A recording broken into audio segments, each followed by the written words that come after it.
Hello bachcho. So let's see the question. The question says a beam of light consisting of two wavelengths 650 nanometer and 520 nanometer is used to obtain interference fringes in a Young's double slit experiment. What is the least distance from the central maximum where the bright fringes due to both the wavelengths coincide?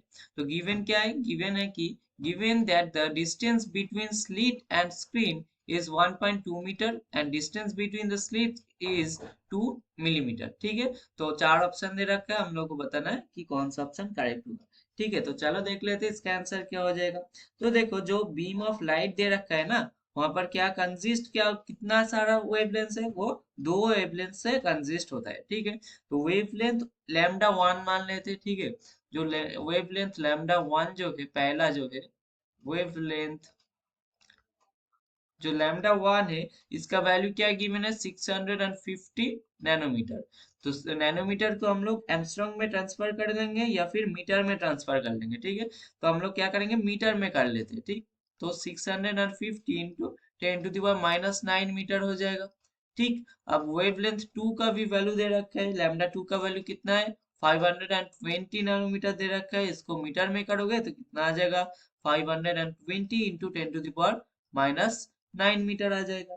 ठीक, अब क्या मानेंगे हम लोग, suppose कि let D is equals to, D को क्या मान लेते हैं कि दो स्लिट के बीच में जो डिस्टेंस है उसको डी मान लेते हैं. ठीक है, तो क्या लिखेंगे, distance between two slits, distance between two slits को डी मान लिया. अब स्मॉल डी मान लिया, ये तो कैपिटल डी भी एक मान लेते हैं. वो क्या मान लेते हैं, स्क्रीन मतलब स्क्रीन के साथ स्लिट्स का डिस्टेंस. ठीक है, तो क्या लिखेंगे, distance of screen, of screen, एक सेकेंड थोड़ा स्पेलिंग गड़बड़ हो रहा है. हाँ, तो ढंग से लिखते हैं, distance from screen, from the slits. ठीक है, फ्रॉम दी स्लिट्स, तो स्लिट से जो स्क्रीन है उसका डिस्टेंस मान लिया हम लोग कैपिटल डी. ठीक, अब एक और चीज हम लोग लिखेंगे, एक ये वाला स्टेटमेंट ध्यान से लिखना है. क्या एज्यूम करेंगे, let N fringes of wavelength 650 nanometer, N fringes of wavelength 650 nanometer coincide with n plus 1 fringes, n plus 1 fringes of wavelength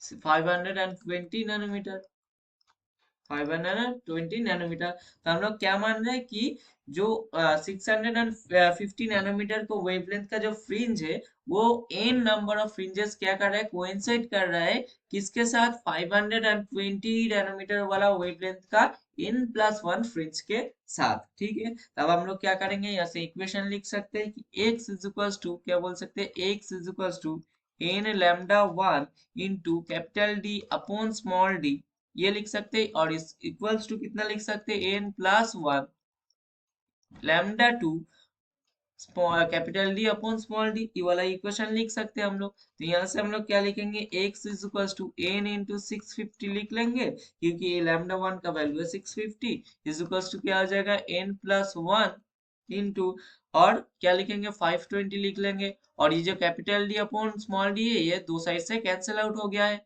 ठीक है, तो यहाँ से हम लोग क्या लिख सकते हैं, यहाँ से हम लोग लिख सकते हैं कि n plus one upon n जो होगा, इसका वैल्यू क्या हो जाएगा, इसका वैल्यू 650 अपॉन 520 हो जाएगा. बहुत इजी है.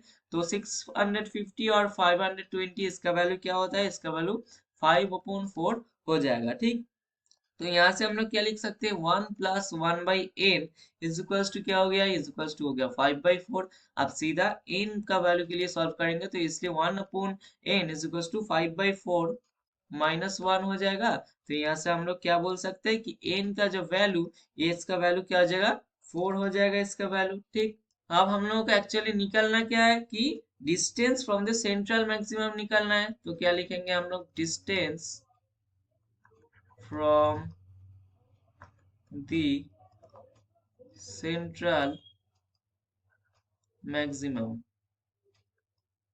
सेंट्रल मैक्सिमम से डिस्टेंस लिखेंगे और इसको डिनोट करेंगे x से, तो x का वैल्यू कैलकुलेट करना है, तो इसका लिए इक्वेशन क्या हो जाएगा, n lambda 1 capital D upon small D हो जाएगा इसका वैल्यू। तो यहाँ से हम लोग क्या बोल सकते हैं, इनका वैल्यू आ गया 4, लैम्डा 1 का वैल्यू कितना था 650 इंटू 10⁻⁷ लिख लेंगे, और capital D upon small D का वैल्यू कितना हो जाएगा 120 अपॉन 0.2, ये हो जाएगा। तो इसको कैलकुलेट करोगे तो इसका वैल्यू फाइनली कितना हो जाएगा 1.56, और इसका जो यूनिट वो कितना हो जाएगा, मिलीमीटर। तो ये हो गया हम लोग का आंसर 1.56 मिलीमीटर। अब ऑप्शन चेक करेंगे कि कौन सा ऑप्शन में ये है। तो फर्स्ट ऑप्शन देखो 1.17 मिलीमीटर है, तो ऑप्शन ए हो गया गलत। ऑप्शन बी में है 2.52 मिलीमीटर, तो ऑप्शन बी भी हो गया गलत। ऑप्शन सी में है 1.56 मिलीमीटर, तो ऑप्शन सी हो गया हम लोग का करेक्ट आंसर। ऑप्शन डी में है 3.14 मिलीमीटर, तो ऑप्शन डी हो गया गलत। तो हम लोग का फाइनल एंड करेक्ट आंसर कौन सा हो गया, ऑप्शन सी 1.56 मिलीमीटर। तो आई होप ये तुम लोगों को समझ में आ गया होगा। Thank you.